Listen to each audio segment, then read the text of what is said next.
Welcome back to One Out Racing, the home of small cars and big dreams, and unfortunately, sometimes small nightmares. Let's jump into the episode.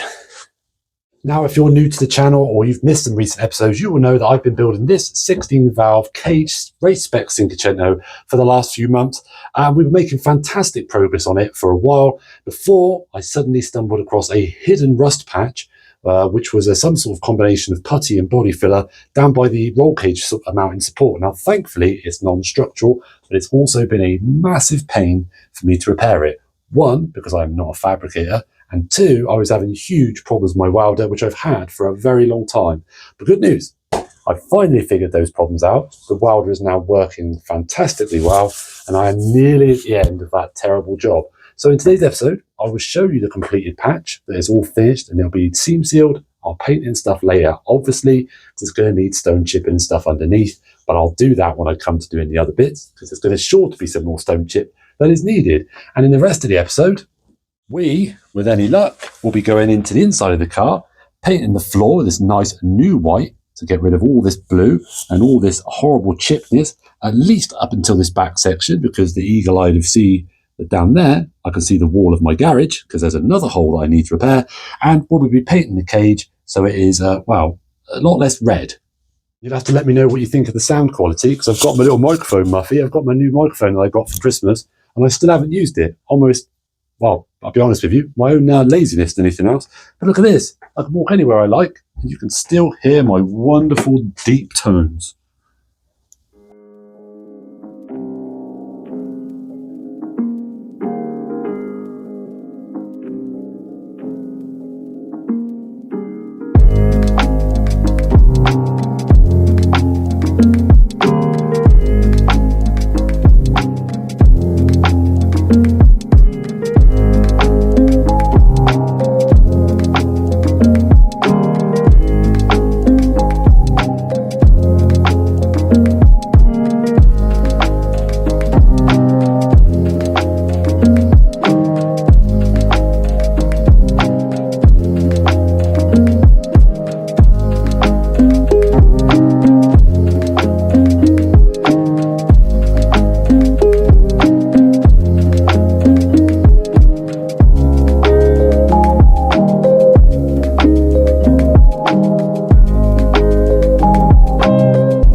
Finally get a chance to actually show you this. Now, you may have noticed from that little time lapse that I was doing cutting, grinding, welding. I was grinding and cutting some holes. I'll explain all that in a minute, but clearly I need to get the floor and absolutely completely done and ready for the painting, and there's a few other little things I need to do in the meantime. But before we get into that, check this out.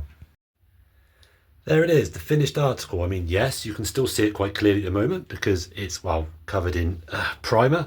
But yeah, I managed to weld this, managed to get everything nice and tidy. That's all buttoned up. But the things I've been doing in the background, which you saw me doing, was I remembered that this seat mount had broke because these things are made of paper, which is always nice. So I've just welded a nice thick plate. Once I get the seat back in, I'll mark the hole and I'll rivet nut that. I may do the same to this one because this one's a little bit dented and not looking particularly strong either.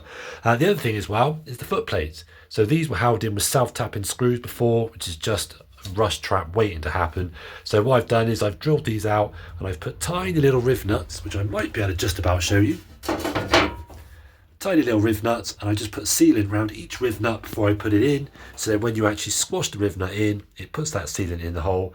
Everything's good, so that should stop any water or anything coming up. And this one, weirdly, was rotated the wrong way around, and it was really far down, so it wasn't level with that one up there. So, you know, it needs to at least be roughly level. So what I've done is I've gone round, I ground these back, I welded them all up, put a tiny bit of seam sealer over the top of those. I've done underneath, I've put the rust encapsulator on all the ones underneath, but I need to jack it up so I can put seam sealer on those, and that's done. And then obviously this foot plate can go in there in the same method. And all the rest of the work I've basically been doing is just using some tape just to get all the wiring loom up off the floor, taking all the little connectors and stuff, just getting everything out of the way so nothing's going to stop me from painting the floor, which I'll get cracking on with in a second. Now, You may not have noticed, but if you did, well done. But for the first time since I got this unfinished project, the roof is not full of boxes of parts. There's not stuff all over the whole car. It was making me a bit depressed and I was worried about it getting damaged. So I've now put the side skirt, the front splitter, the carbon splitter, the extension, all that stuff's now in the roof. And I've moved everything else so it's nice and tidy. And I've actually also taken the center exit stainless exhaust on this because it's not good for what I need it for. The catalytic converter stuff's way too far back. I'll show you that at a later date. But the back box is almost certainly going to be making its way onto the Pizza Boy. And any of you that don't know that, that is my slammed Fiat Panda project. I've recently bought that 1.3 turbo diesel. It is amazing. I get 65 to the gallon. I put some cheap coilovers on it and it's got a few more plans coming up. So I'm probably going to bolt that on to the Panda, weld that up, and it should make it sound a little bit more fruity. Right, mask on, painting time.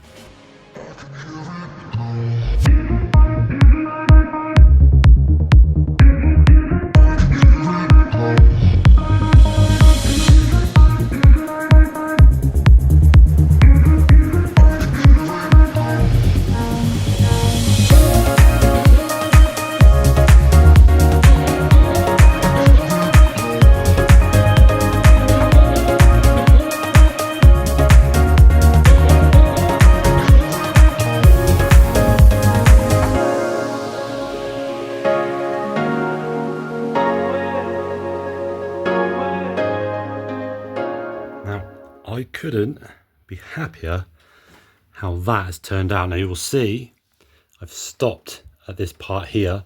I still need a couple little bits to touch up on this blue section, as you can see over there, because obviously it was very, very blue.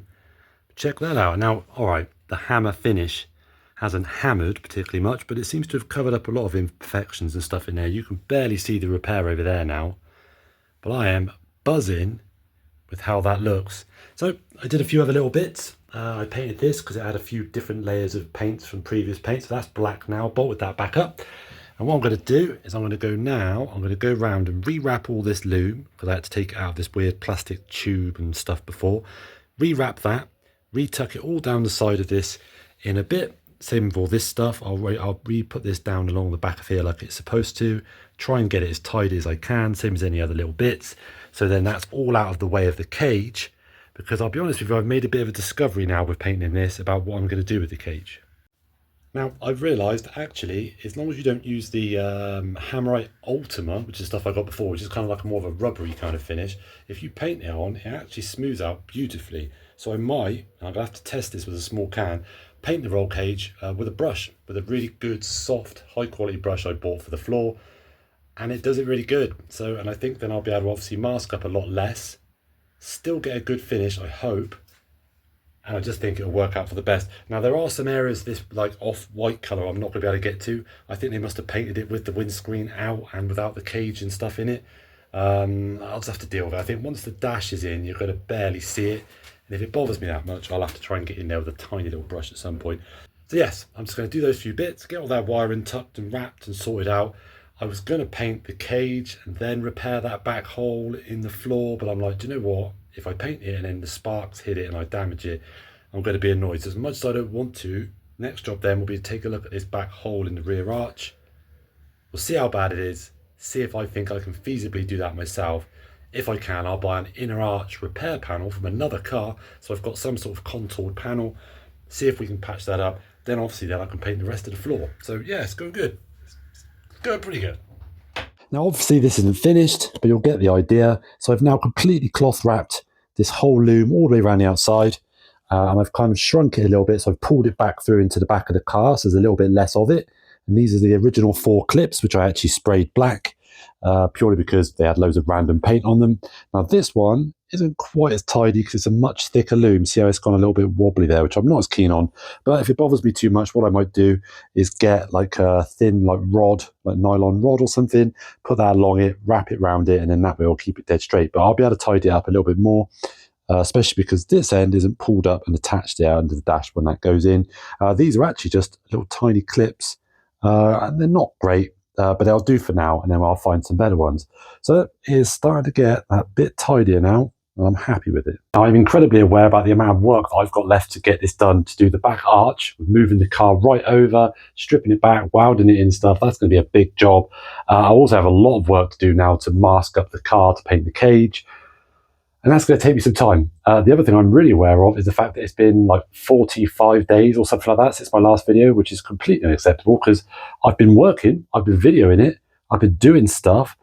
Heat wave aside, where I've not been able to get out here very much, really, I should have edited stuff together, recorded a little bit more, and then put it up. Because let's face it, it's not good if people have to wait over a month and a half just to get kind of updates from me. So having said that, I think I'm going to button this episode up now. It's probably going to be pretty short, less than 15 minutes, I imagine.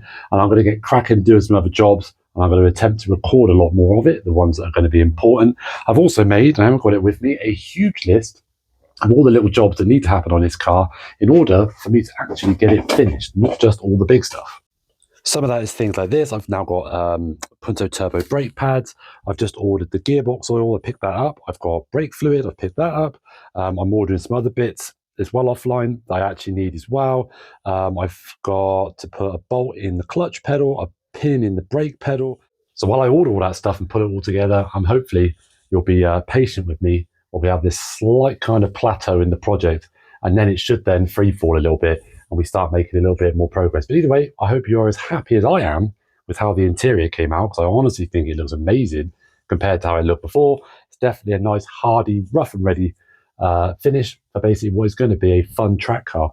So yeah, all right, sorry I've been gone so long. I will see you again much sooner than this time around. So yeah, stay safe. I'll catch you soon.